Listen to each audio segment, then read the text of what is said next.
శ్రీమాత్రే నమ. జయ గురు దత్తాత్రేయ నమ.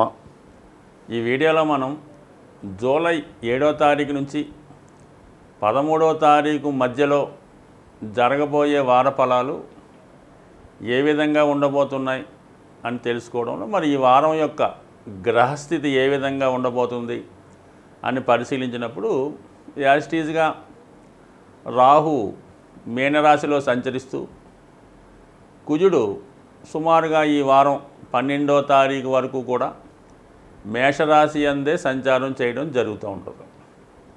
ముఖ్యంగా గురువు వృషభ రాశిలోనే సంచరిస్తూ మరి ప్రస్తుతం రోహిణి నక్షత్రం మీద సంచరించడం వల్ల మరి గురువుకి అది మిత్ర నక్షత్రం అవటం వల్ల ఒక విధమైనటువంటి గజకేసరి యోగం లాంటిది యాక్టివేట్ అవుతుంది. ఇది కొన్ని రాశుల వారికి చాలా అనుకూలమైన ఫలితాలు ఇవ్వడంలో సహాయపడే అవకాశం ఉన్నది. అలాగే మరి రవి మిథునంలో, బుధ శుక్రులు కర్కాటకంలో సంచరించడం జరుగుతూ ఉంది. ఈ వారం నుంచి మనకి సుమారుగా ఆషాఢ మాసం ప్రారంభం అవడం జరుగుతుంది. మరి ఆషాఢ మాసంలో అమ్మవార్లకి, స్త్రీ దేవతలకి చాలా ఇష్టమైనటువంటి నెల. మరి ఈ నెలలో స్త్రీ దేవతల్ని ఆరాధించడం వల్ల మరి గుప్త నవరాత్రులు కూడా ఇదే నెలలో అమ్మవారికి జరగడం జరుగుతూ ఉంటుంది. ముఖ్యంగా ఈ నెలలో పూరి జగన్నాథ స్వామి వారి రథయాత్ర ప్రారంభమవుతుంది.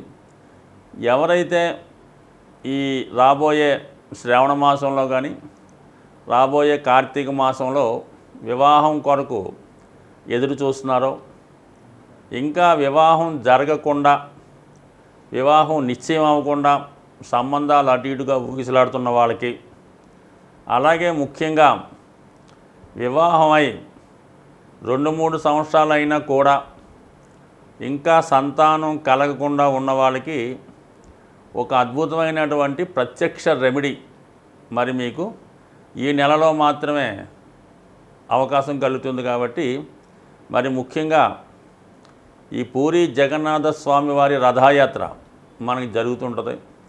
అవకాశం ఉన్నవాళ్ళు ప్రత్యక్షంగా వెళ్ళి దర్శించుకోవడం వల్ల కానీ, లేదా పరోక్షంగా టీవీలో లైవ్ ప్రోగ్రాం వచ్చినప్పుడు దాన్ని విజువల్గా మనం అక్కడ ఉన్నట్టుగానే భావించి, అక్కడ ఆ జనాలు మనం కలిసినట్టు భావించి, ఆ రథాన్ని మనమే లాగుతున్నట్టు భావించి, ఆ విధంగా మిమ్మల్ని మీరు ఊహించుకొని అక్కడ ఉన్నట్టు ఊహించుకుంటే కంపల్సరీగా మీకు మళ్ళా వచ్చే రథయాత్ర దాకా కూడా వెయిట్ చేయక్కలేదు. ఇంచుమించుగా మీకు చాలా వరకు వివాహ సంబంధించిన విషయాల్లో ఉన్నటువంటి సమస్యలు తొలుగుతాయి. అలాగే సంతానానికి సంబంధించినటువంటి విషయాల్లో కూడా మంచి అనుకూలత ఏర్పడుతూ ఉంటుంది. అయితే కొంతవరకు మరి ఈ వారం నుంచి ఈ గురుమౌఢ్యం, శుక్రమౌఢ్యం కూడా వెళ్ళిపోతున్నాయి. కాబట్టి వివాహాలైతే మన ఉభయ ఆంధ్ర ప్రాంతాల్లో చేసుకోవడం కుదరదు. కానీ కొన్ని శుభకార్యాలు లాంటి, అంటే మరి వివాహానికి సంబంధించిన వరకు అయిన పెళ్లి చూపులు లాంటివి కానీ, మాట ముచ్చట చేసుకోవడం కానీ చేసుకోవచ్చు. అయితే సాధ్యమైనంత వరకు వ్యాపార ప్రారంభాలు, ఇంకా విద్యా ప్రారంభాలు, ఏదైనా విద్యా సంస్థ ప్రారంభాలు లాంటివి చక్కగా చేసుకోవచ్చు. ఇంకా దాని తర్వాత మీకు వచ్చే శ్రావణ మాసంలో వివాహ ముహూర్తాలు, గృహప్రవేశ ముహూర్తాలు, సమస్త ముహూర్తాలు కూడా మీకు ఉండే అవకాశం ఉంటుంది. కాబట్టి ఈ నెలలో కొంతవరకు కూడా ఇల్లు మారడం అలాంటి కార్యక్రమాలు చేసుకునే అవకాశం ఉంటుంది. అవకాశం ఉన్న వాళ్ళు చేసుకోవడం మంచిది. కుంభరాశి వారికి ఈ వారం నుంచి కొద్దిగా బాధ్యతలు తగ్గే అవకాశం ఉన్నది. అలాగే ఈ వార ప్రారంభంలో కొంతవరకు విజయ అవకాశాలు ఎక్కువగా రావడం జరుగుతున్నాయి. ఆర్థిక పరమైనటువంటి సమస్యల నుంచి బయటపడడం జరుగుతూ ఉంటుంది. అలాగే మీకు స్త్రీలతో ఉన్నటువంటి విరోధాలు, అంటే మీ కుటుంబ సభ్యులు అనుకోవచ్చు, అలాగే మీ వృత్తిలో ఉన్నటువంటి సమస్యలు కావచ్చు, ఈ సమయంలో అవి పరిష్కారం అయ్యే అవకాశాలు ఎక్కువగా ఉన్నాయి. అలాగే మీరు ఈ వార ప్రారంభంలో చాలా ఉత్సాహంగా మీ యొక్క పనులు ప్రారంభించి వారం చివరి నాటికి చాలా వరకు మరి ఒక కొలిక్కి వచ్చే అవకాశం ఉన్నది. అది ఉద్యోగ ప్రయత్నం కానీ, గృహయోగ ప్రయత్నం కానీ, నూతన వ్యాపార ప్రారంభం కొరకు చేసే ప్రయత్నాలు కానీ 100% ఫలించే అవకాశం ఉన్నది. అయితే మీకు ఒక విధంగా చెప్పాలంటే ఈ వారం మధ్యలో మంగళ, బుధ, గురువారాల్లో చాలా వరకు అనుకూలమైనటువంటి స్థితిగతులు ఏర్పడడం జరిగింది.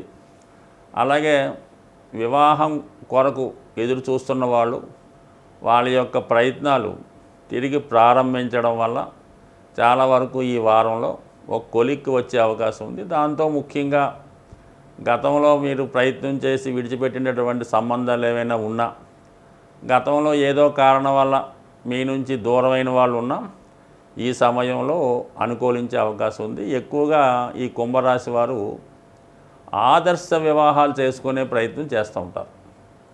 సో ఈ సమయంలో ఎవరైతే అటువంటి వాటికి ఇష్టపడుతున్నారో వారికి ఈ సమయం అనుకూలంగా ఉంది. దానికి అంటే అది ఏదన్నా ఇంటర్ కాస్ట్ అవ్వచ్చు, అలాగే వివాహం అయిన వాళ్ళని కానీ, లేదంటే ఏదో కారణం వల్ల జీవితంలో దెబ్బతిన్నటువంటి స్త్రీలని వివాహం చేసుకుందాం అనుకునే అబ్బాయిలకి ఈ వారం సహకరించే అవకాశం ఉంది. ఎందుకంటే రాశి యందు శని సంచరించి వక్రించి ఉండడం, అది ఒక తిరిగి ప్రయత్నం, వక్రగమనం, గత జన్మ బంధం. అంటే గత జన్మలో ఏదో రుణపడి ఉంటే ఈ జన్మలో అటువంటిది ఏదైనా జరిగే అవకాశం ఉంది కాబట్టి అది ఒక కారణం. కుటుంబ స్థానంలో రాహుగ్రహం. సో ఇతర మతస్థులు కానీ, మన సాంప్రదాయానికి విరుద్ధంగా ఉన్నవాళ్ళు కానీ మన కుటుంబంలో ప్రవేశించే అవకాశం ఉండడం, ఇవన్నీ కూడా మీకు అనుకూలంగా ఉన్నాయి. కాబట్టి ఒకవేళ అది మీకు మంచిదే, ఆదర్శ వివాహం చేసుకోవడం మంచిదే. కానీ సో ఇది మీకు కొంతవరకు కలిసి వచ్చే సమయం.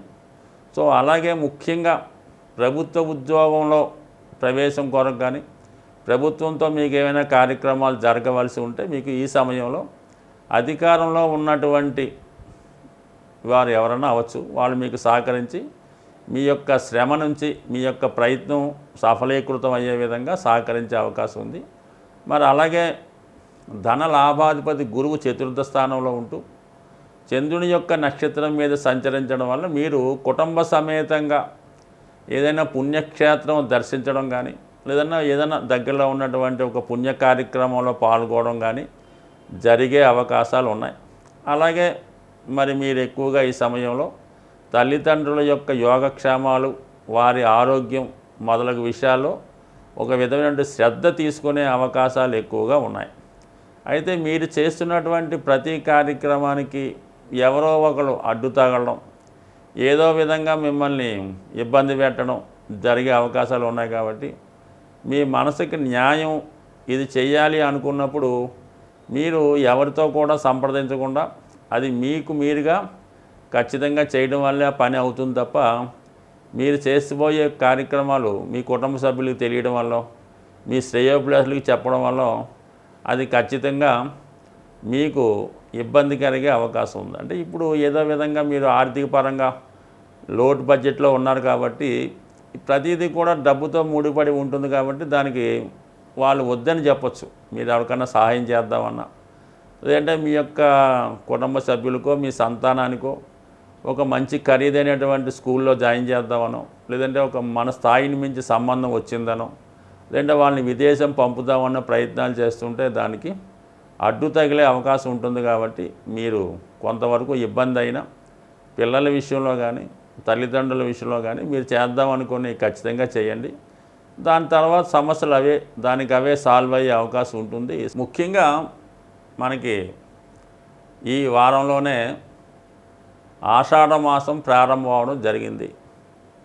దాంతో ఇంచుమించుగా మనకి ఈ నెల 15-16 తారీఖులతో ఉత్తరాయణం కూడా కంప్లీట్ అయ్యి దక్షిణాయనం ప్రారంభం అవుతుంది. సో ఈ కారణం వల్ల ఏంటంటే ఈ ఆషాఢ మాసంలో ఎవరైతే ముఖ్యంగా ఆర్థికపరమైన ఇబ్బందుల నుంచి బయటపడదాం అనుకున్న వాళ్ళు ఎక్కువగా మీరు గ్రామ దేవతని ఆరాధించవలసి ఉంటుంది.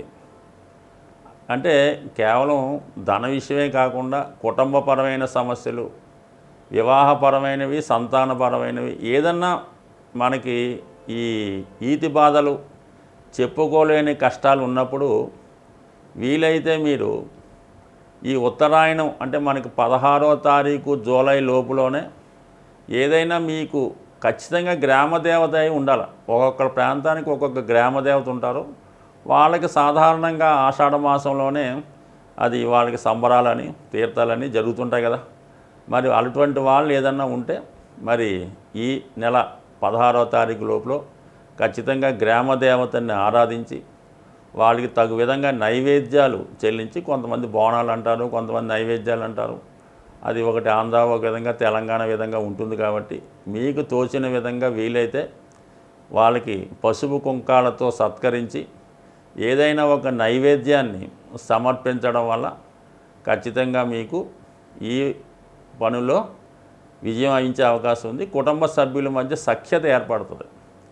ఇది ఉత్తరాయణంలో చేసుకుంటే మంచిది. దక్షిణాయనం అన్నది ఏంటంటే ఒక విధంగా విజయాన్ని ఆశించేవాళ్ళు, ఏదన్నా కోర్టు కేసుల్లో సక్సెస్ కావాలనుకున్న వాళ్ళు, కొత్తగా పదవి కావాలనుకున్న వాళ్ళకి దక్షిణాయనంలో మీరు ఈ విధంగా ఈ స్త్రీ దేవతలను ఆరాధించి వాళ్ళకి సంబంధించినటువంటి ఆ గుడిలో ఉన్నటువంటి ఆచారాన్ని బట్టి ఏవైనా మీరు ఏదన్నా మరి ఈ కూష్మాండ బలో ఇలాంటి కూరగాయలతో సంతృప్తిపరచడం ఇవి చేయటం వల్ల మీకు ఈ కోర్టు సమస్యలు ఇలాంటివి ఏమైనా ఉంటే సాల్వ్ అయ్యే అవకాశం ఉంది. మొత్తం మీద ఏంటంటే ఈ నెలలో స్త్రీ దేవతల్ని, అమ్మవారిని ఆరాధించడం వల్ల చాలా వరకు స్త్రీలకి సౌభాగ్య యోగాన్ని, మగవారికి మరి వారికి అన్ని రకాలకు కావాల్సినటువంటి విజయాన్ని వచ్చే అవకాశం ఉంది. స్వస్తి.